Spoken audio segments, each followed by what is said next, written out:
Baiklah, pertemuan kali ini kita akan membahas mengenai materi pada bab 2, yaitu materi mengenai gelombang bunyi dan gelombang cahaya, yang mana gelombang secara umum sudah kita bahas pada pertemuan sebelumnya pada bab 1. Baiklah, untuk kali ini kita akan membahas mengenai materi gelombang bunyi dan cahaya. Gelombang secara spesifikasi sudah kita bahas di pertemuan sebelumnya pada bab 1. Nah, sekarang kita akan membahas lebih spesifik lagi kepada gelombang bunyi dan gelombang cahaya. Yang pertama, kita akan bahas mengenai gelombang bunyi. Nah, bunyi merupakan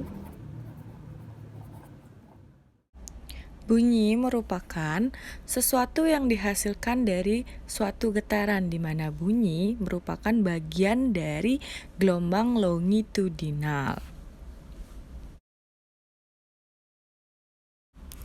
Gelombang bunyi dapat dibagi menjadi 3, yaitu yang pertama gelombang infrasonik, yang mana gelombang infrasonik merupakan gelombang yang memiliki frekuensi di bawah 20 Hz yang dapat didengarkan oleh jangkrik, angsa, dan kuda.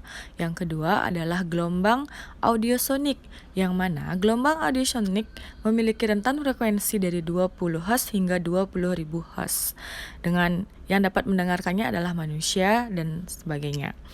Lalu yang terakhir adalah gelombang ultrasonik, yang mana memiliki rentan frekuensi di atas 20.000 Hz, dan yang dapat mendengarkannya adalah kelelawar dan lumba-lumba. Seperti yang kita ketahui, kelelawar memanfaatkan bunyi untuk bergerak di malam hari. Selanjutnya, kita akan membahas mengenai sifat-sifat gelombang. Yang pertama ada sifat bunyi yang dapat dipantulkan atau refleksi. Adapun bagiannya adalah yang pertama, bunyi pantul memperkuat bunyi asli, yang mana bunyi pantul hampir bersamaan dengan bunyi asli sehingga suara atau bunyi yang dihasilkan lebih keras. Contohnya adalah pada saat kita berbicara di dalam ruangan kosong. Yang kedua adalah gaung atau kerdam, di mana bunyi pantul merusak atau mengganggu dari si bunyi asli tersebut, sehingga mengakibatkan bunyi terdengar tidak jelas. Nah, ini contohnya adalah ketika kita berada di ruang bioskop atau ruang tertutup lainnya yang tidak ada peredamnya. Yang terakhir adalah gema, yang mana bunyi pantul yang dihasilkan akan terdengar setelah bunyi asli. Nah, biasanya ini terjadi ketika kita berada di jurang yang terjal, seakan-akan kita akan mendengar suara berkali-kali. Baiklah, sifat gelombang bunyi selanjutnya adalah dapat dibiaskan atau refraksi.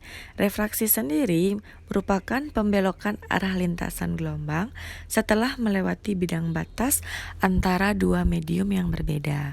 Nah, contohnya adalah suara petir yang terdengar lebih keras di malam hari daripada di siang hari. Hal tersebut terjadi karena adanya perbedaan media. Media di sini yang dimaksudkan adalah media suhu. Jadi suhu yang dilewati oleh bunyi di malam hari berbeda, yang mana suhu di bawah akan lebih dingin daripada suhu di atas. Selanjutnya adalah sifatnya dapat dipadukan atau interferensi.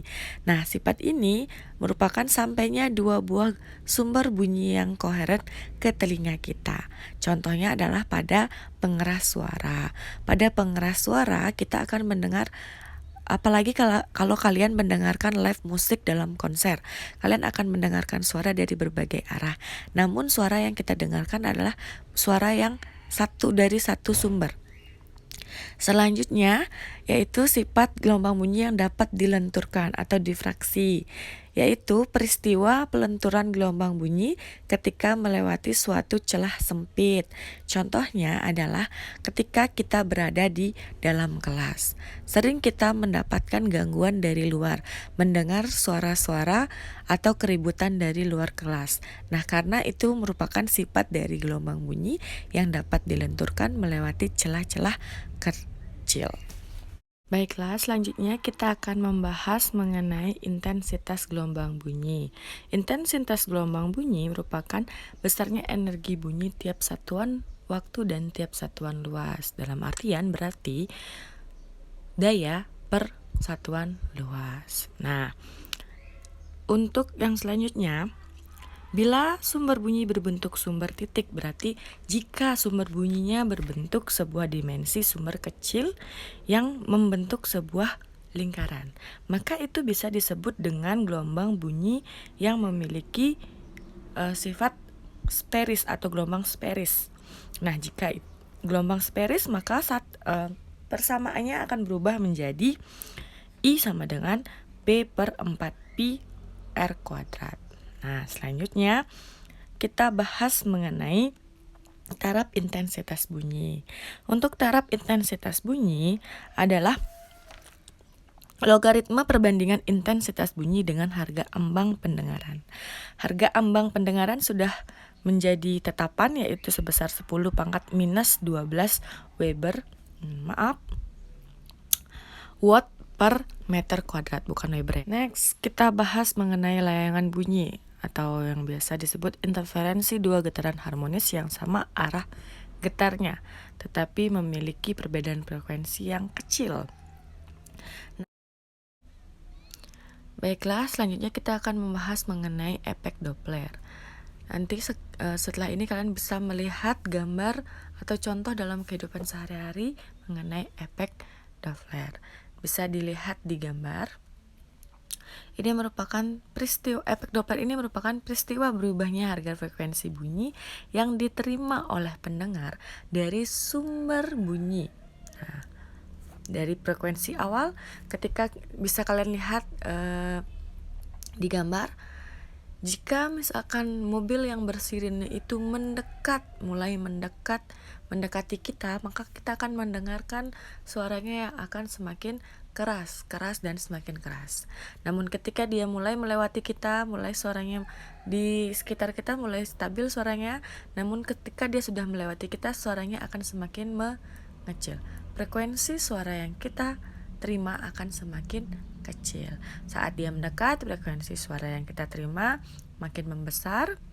Lalu semakin dia menjauh, maka frekuensi suaranya akan semakin mengecil. Bisa kalian perhatikan pada gambar. Selanjutnya, untuk pengertiannya sendiri sudah kita bahas. Efek Doppler dirumuskan dengan perumusan yang sudah ada di layar, boleh kalian lihat rumusnya. Nah, untuk menentukan dari positif negatifnya bisa kalian lihat pada layar. Dan terakhir kita akan membahas mengenai resonansi bunyi. Resonansi bunyi merupakan peristiwa ikut bergetarnya suatu benda karena ada benda lain yang bergetar yang memiliki frekuensi yang sama.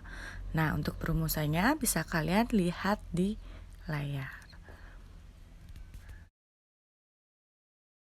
Baik, sekian untuk pelajaran hari ini. Terima kasih dan sekian.